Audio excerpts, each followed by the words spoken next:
Israel और Iran के युद्ध की अपडेट्स को दिखाने पर अब यूट्यूब चैनल से तमाम चीज़ें डिलीट की जा रही हैं।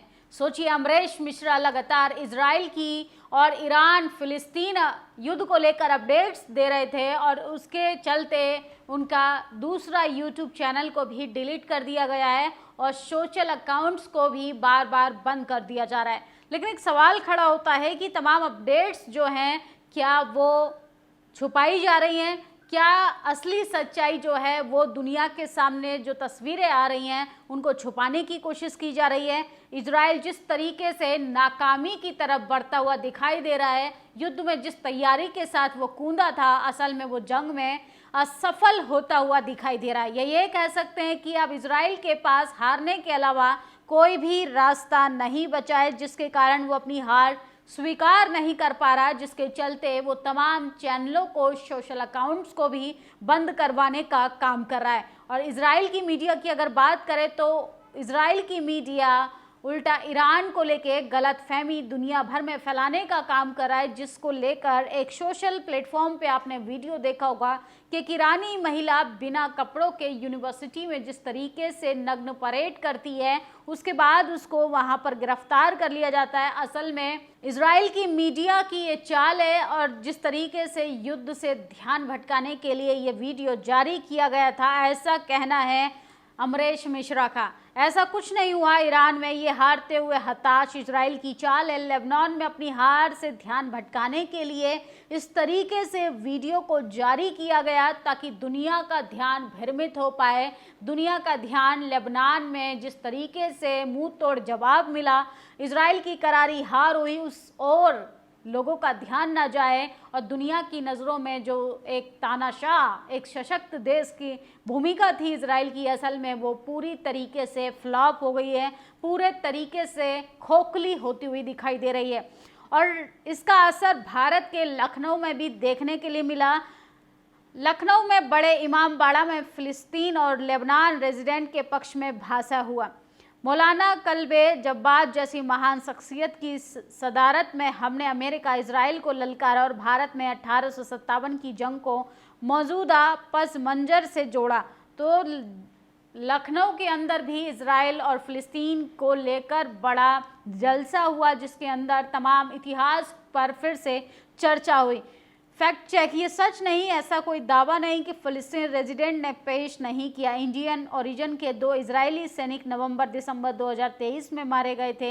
एक का नाम हलील सोलोमन था। तो ये अपडेट्स हम आपको बता रहे हैं। सबसे बड़ी अपडेट, अब तक की बड़ी अपडेट है कि जिन जिन चैनलों पर इजराइल की खबरें चल रही हैं, उन चैनलों पर शिकंजा कसने की कोशिश की जा रही है। उसमें से अमरीश मिश्रा का दूसरा यूट्यूब चैनल को परमानेंटली रिमूव कर दिया गया है, जिसकी जानकारी उन्होंने अपने सोशल अकाउंट पर दी है। और लेकिन टीवी चैनल्स लगातार जब आप खोलेंगे तो कैसे इजराइल के समर्थन में खबरें चलाई जा रही हैं, कैसे इजराइल को बढ़ा चढ़ाकर पेश किया जा रहा है। ये हेडिंग देखिए, न्यूज़ 18 की है। हिजबुल्लाह का टॉप कमांडर ढेर एरियल यूनिट को करारा झटका बना रहा था क्रूज मिसाइल। तो इस तरीके से थंबनेल बनाए जा रहे हैं, फेक खबरें दिखाई जा रही हैं, चटकारे लेकर इस तरीके से मानवता का जो कत्ल हो रहा है उसकी धज्जियां उड़ाई जा रही हैं। और बीबीसी की रिपोर्ट के मुताबिक ईरान इजराइल के बीच युद्ध हुआ तो भारत पर भी इसका असर देखने के लिए मिलेगा। इस तरीके से तमाम जो न्यूज़ एजेंसियां हैं वो अपनी वेबसाइट पर भी इस तरीके की जानकारी, अपडेट्स को साझा कर रही हैं। ईरान ने 1 अक्टूबर की रात इजराइल पर दर्जनों बैलिस्टिक मिसाइलों से हमला किया। इस साल में दूसरी बार जब ईरान ने इजराइल पर सीधा हमला किया। हिजबुल्लाह चीफ हसन नसरल्लाह और हमास के नए इस्माइल हानिया की मौत के बाद ईरान की तरफ से बड़ा हमला किया गया। ईरान के विदेश मंत्रालय के मुताबिक ईरान ने 181 बैलिस्टिक मिसाइलें दागी। इसमें एक फिलिस्तीन व्यक्ति की मौत हुई। 5 महीने पहले यानी अप्रैल में ईरान ने इजराइल पर करीब 110 बैलिस्टिक मिसाइलें और 3 क्रूज मिसाइलों से हमला किया था। मध्य पूर्व में ईरान और इजराइल की दुश्मनी में आया नया दौर। फिलहाल खत्म होता हुआ नजर नहीं आ रहा है, बल्कि बढ़ता हुआ ये युद्ध दिखाई दे रहा है। हमले के बाद इजरायली प्रधानमंत्री बेंजामिन नेतन्याहू ने बदले की बात कही। उन्होंने कहा, ईरान ने आज एक बहुत बड़ी गलती की और हम इसकी कीमत चुकानी होगी। नेतन्याहू ने ऐसा कहने के एक दिन पहले यानी 30 सितंबर को पीएम मोदी नेतन्याहू से बात की और ट्वीट पर कहा था कि हमारी दुनिया में आतंकवाद की कोई जगह नहीं है। ऐसे में सबसे बड़ा सवाल यही है कि अगर ईरान और इजराइल के बीच सीधी जंग शुरू होती है तो भारत पर इसका क्या असर पड़ेगा। इजराइल पर ईरान के हमले के बाद मध्य पूर्व संघर्ष बढ़ने की आशंका बढ़ गई, जिसका सीधा असर तेल की कीमतों पर दिखाई दे रहा है। ये असर आप इस बात से भी समझ सकते हैं कि जब सिर्फ ईरान के मिसाइल हमला करने की आशंका जताई जा रही थी, उतनी देर में अंतर्राष्ट्रीय बाजार में तेल की कीमतें करीब 3% बढ़ गई थी। ब्रेंट क्रूड अंतर्राष्ट्रीय स्तर पर तेल की कीमतें बताने वाला बेंचमार्क है। ये 1% से बढ़कर $74.40 प्रति बैरल हो गया था। मंगलवार को कारोबार के दौरान इसमें 5% से ज्यादा उछाल आया। Indian council of world affair से जुड़े सीनियर फेलो डॉक्टर्स ने बताया कि अगर ईरान और इजराइल के बीच जंग शुरू होती है तो भारत के आम नागरिक की जेब पर इसका सीधा असर पड़ेगा। वह कहते हैं, अगर जंग होती है तो इसका असर सीधा ईरान तक सीमित नहीं रहेगा, बल्कि अफगानिस्तान, इराक, सऊदी अरब, कतर और यूएई तक जाएगा। और ऐसे में देश जहां बड़े पैमाने पर भारत तेल का आयात करता है। फिर आगे वो जानकारी में बताते हैं कि हमलों की स्थिति में तेल की सप्लाई कम होगी और डिमांड ज़्यादा। ऐसे में तेल के दाम बढ़ने लगेंगे जो भारत पर सीधा असर डालेंगे। ऐसे ही बात जामिया मिलिया इस्लामिया यूनिवर्सिटी के Nelson Mandela centre for piece and conflict faculty member रेशमी काजी ने बताया। गल्फ क्षेत्र और रेड सी दोनों युद्ध क्षेत्र में आ रहे हैं। अगर लड़ाई बढ़ती है तो तेल के दामों में एकदम से उछाल आएगा। तो तमाम लोग ईरान और इजराइल के बीच अगर ये युद्ध लगातार बढ़ता जाएगा तो आम जनता की जेब पर भी इसका सीधा असर देखने के लिए मिलेगा।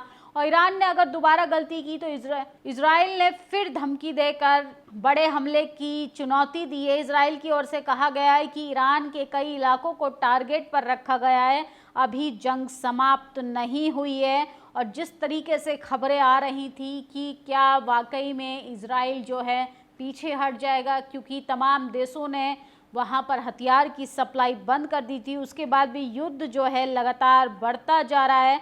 और खामनेई ने भी धमकी दी है। ईरान के सर्वोच्च नेता अयातुल्ला अली खामनेई ने एक पोस्ट में लिखा, वे ईरान को नहीं जानते। अब वो भी ईरानी लोगों की शक्ति, पहल और संकल्प को सही ढंग से नहीं समझ पाए। हमें उन्हें बातें समझानी होंगी। बता दें कि इजरायली प्रधानमंत्री बेंजामिन नेतन्याहू ने क्या कि देश में वायु सेना शनिवार सुबह ईरानी मिसाइलें लक्ष्यों पर हमला किया है। तो बड़ी रिपोर्ट्स हम आपको बता रहे थे। फिलहाल बड़ी खबर ये है कि अगर इजराइल और ईरान का युद्ध बढ़ता हुआ दिखाई देगा तो इसका सीधा तमाम देशों के अर्थव्यवस्था पर असर डालेगा और इसका खामियाजा आम जनता को भुगतना पड़ेगा। जिस तरीके से तेल का भारी संख्या में भारत में आयात होता है और उसका असर आम जनता को भुगतने के साथ साथ उनकी जेबों पर भी पड़ेगा और तेल की जो कीमतें हैं वो भी बढ़ती हुई दिखाई देंगी। और इसका अपडेट हम आपको बीबीसी रिपोर्ट के मुताबिक बता रहे थे। फिलहाल दो खबरें बड़ी हैं इन तमाम युद्ध को लेकर कि इजराइल और ईरान के बीच युद्ध कम होने के बजाय लगातार बढ़ता हुआ दिखाई दे रहा है। और दूसरा, इनकी दोनों युद्ध, अगर ये युद्ध होता है तो इसका असर भारत की आम जनता पर भी पड़ेगा। तीसरी बड़ी खबर हम आपको बता रहे थे कि इजराइल और ईरान के कॉन्फ्लिक्ट को जो भी चैनल्स अपने चैनल पर दिखाने की कोशिश कर रहे हैं, उन चैनलों पर भी शिकंजा कसने की कोशिश की जा रही है, जिसमें एक पत्रकार मिश्रा अमरेश के दूसरे यूट्यूब चैनल को भी परमानेंटली रिमूव कर दिया गया। ये बड़ी अपडेट थी। इन वीडियो पर आपकी क्या प्रतिक्रिया, कमेंट बॉक्स में जरूर बताएं। शुक्रिया। नेशनल दस्तक की आपसे गुजारिश है कि अगर इसको बचाना चाहते हैं तो नेशनल दस्तक को सब्सक्राइब करने के लिए रेड कलर के सब्सक्राइब बटन को दबाएं, फिर बेल आइकन की घंटी दबाएं। नेशनल दस्तक को बचाने के लिए बहुत जरूरी है कि हर खबर को शेयर करें, लाइक करें, कमेंट जरूर करें।